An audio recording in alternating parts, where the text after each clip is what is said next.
कर्ण ने कृष्ण से पूछा, मेरा जन्म होते ही मेरी माँ ने मुझे त्याग दिया, क्या अवैध संतान होना मेरा दोष था?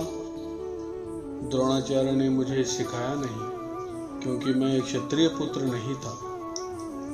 परशुराम जी ने मुझे सिखाया तो सही, परंतु श्राप दे दिया कि जिस वक्त मुझे उस विद्या का सर्वाधिक आवश्यकता होगी, मुझे उसका विस्मरण हो जाएगा, क्योंकि उनके अनुसार मैं क्षत्रिय नहीं था। केवल संयोगवश एक गाय को मेरा बाण लगा और उसके स्वामी ने मुझे श्राप दिया, जबकि मेरा कोई दोष नहीं था। द्रौपदी स्वयंवर में मेरा अपमान किया गया। माता कुंती ने मुझे आखिर में मेरा जन्म का रहस्य बताया भी, तो अपने अन्य बेटों को बचाने के लिए। जो भी मुझे प्राप्त हुआ है दुर्योधन से ही हुआ है, तो अगर मैं उसकी तरफ से लड़ूं तो मैं गलत कहाँ हूँ? कृष्ण ने उत्तर दिया, कर्ण, मेरा जन्म कारागार में हुआ। जन्म से पहले ही मृत्यु मेरी प्रतीक्षा में घात लगाई थी। जिस रात मेरा जन्म हुआ उसी रात माता पिता से दूर किया गया। तुम्हारा बचपन खड़ग, रथ, घोड़े, धनुष्य और बाण के बीच में उनकी ध्वनि सुनते हुए बीता। मुझे ग्वाले की गौशाला मिली, गोबर मिला और खड़ा होकर चल भी पाया। उससे पहले कई प्राणघातक हमले झेलने पड़े।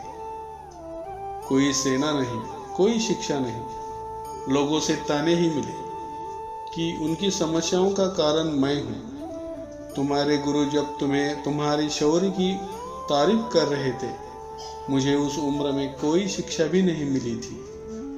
जब मैं 16 वर्ष का हुआ तब कहीं जाकर ऋषि सांदीपन के गुरुकुल में पहुंचा। तुम अपनी पसंद की कन्या से विवाह कर सके।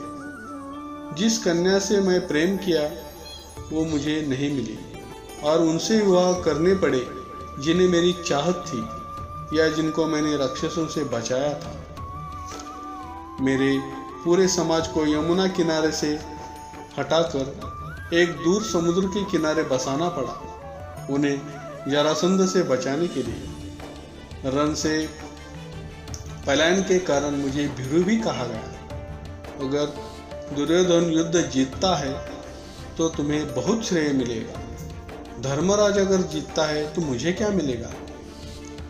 मुझे केवल युद्ध और युद्ध से निर्माण हुई समस्याओं के लिए दोष दिया जाएगा। एक बात का स्मरण रहे कर्ण,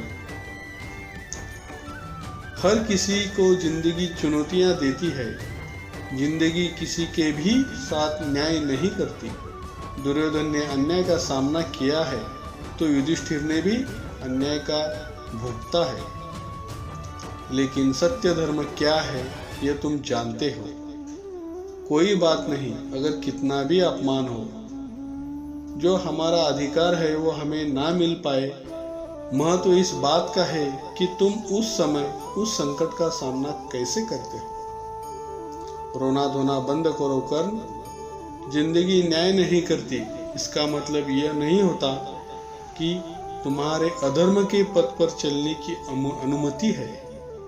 जय श्री कृष्ण।